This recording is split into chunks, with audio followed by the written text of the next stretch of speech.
All right, back with another edition of a better NFL Top 100. We're getting down to it. This is 40 through 31. We're starting to get towards the end here. Really good players to talk about. So, yeah, again, the term a better NFL Top 100 is not to be taken too seriously. I'm not saying this is everything I'm about to say is perfect, just hopefully better than the NFL Top 100. That's how I'm going with it here. And again, not taking positional value into account. Have a more detailed explanation on the first video I made of these if you want to kind of understand a little bit more of what I'm saying. But yeah, let's just get into the list, starting off with number 40.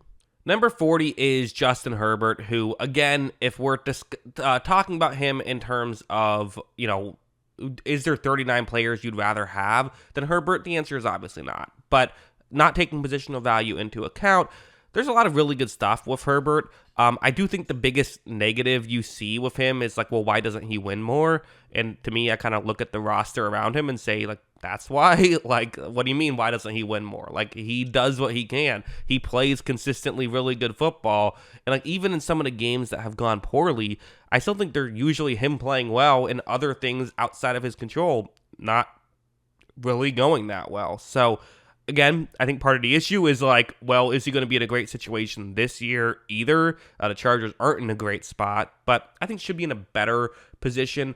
So, yeah, because of that, I think 40 feels fair for Herbert for me.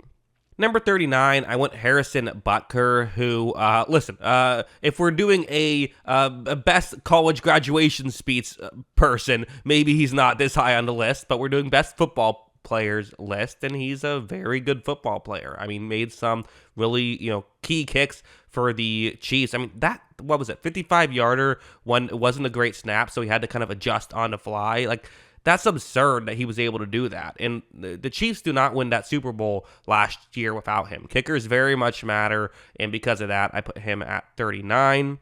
And 38, I figured I should just put these guys right next to each other. Justin Tucker, a little bit better, just a little bit more consistently good for the most part. Tucker, many people feel is the greatest kicker to ever live, although Butker is, certainly making an argument for himself as well. 2 Hall of Fame kickers. These are the only 2 special teams guys I put on the list. But, around here felt fair for me. So, yeah.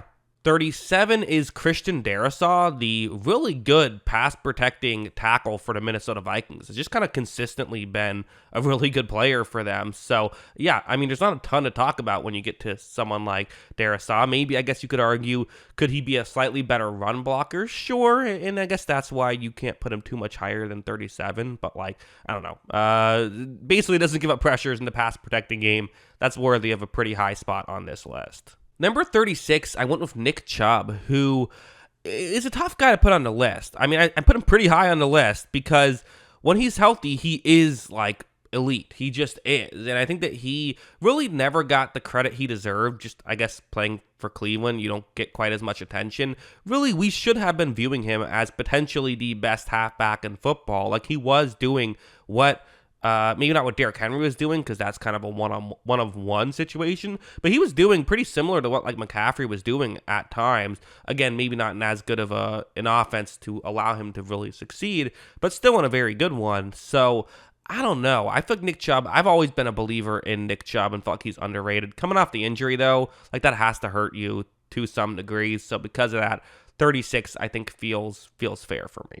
Number 35, Derrick Brown. Derrick Brown, the interior defensive lineman for the Carolina Panthers, a really good player who, it's interesting with him, so he became, I believe, the first ever interior defensive lineman to get 100 tackles last year. And we talk a lot about how tackles aren't really always a great stat to use. A lot of it depends on just scheme. A lot of it depends on kind of luck of if you happen to have guys run towards you, you're able to rack up more tackles. We've seen plenty of not very good players lead the league in tackles. That is something that happens.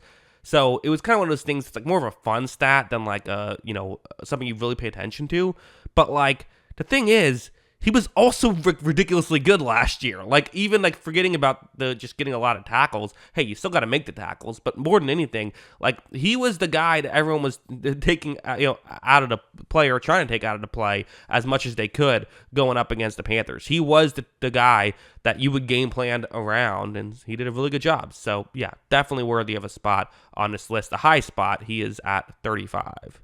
34 is Philadelphia Eagles tackle Jordan Mailata. So the Eagles have multiple tackles make this list. I already talked about Lane Johnson earlier in this list. I think Mailata is a really good player, and another guy who maybe doesn't get the credit he deserves, I guess because he wasn't like a hyped up draft pick at all. He had never played football before getting drafted, basically. So yeah, I understand the logic, but like, I don't know, he's been a consistently just great offensive lineman that's like impossible to beat in pass protection, so he's at 34.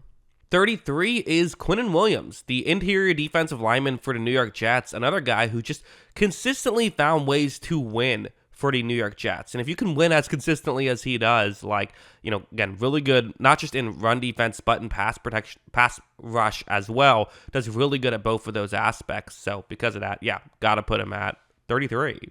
Number 32, another lineman. It's actually been a very lineman-heavy, section, and the next one is also an offensive lineman. But let's go with Tristan Wirfs, who, really interesting player. He won an All-Pro at the right tackle position, but the way Tampa Bay was constructed, they had drafted right tackle Luke Goedeke, hoping they could get him to play guard, but then Goedeke was horrible at guard, and they're like, well, maybe we'll try putting Luke Goedeke back at his natural position, right tackle, and put Tristan Wirfs at left tackle, which he had played before, but never at the NFL level. So, Goedeke actually worked at the right tackle position, but Wirfs also really worked at the left tackle position. He was just as good there. So a guy who can be dominant on either side is really impressive, and because of that, he's worth he is number 32 on this list. And number 31, I'm sticking with the NFC South offensive lineman, Chris Lindstrom, the guard who many feel is the best guard in football. Certainly, if you don't, you can't make a top 5 guards list without putting him on the list, right? Super fantastic. Again, the consistent winning, very good at both run blocking and pass protection. So what's not to like about Chris Lindstrom? That is my next 10, 40 through 31. Let me know in the comments below. What do you agree with and what do you disagree with? We're getting towards the end of the list.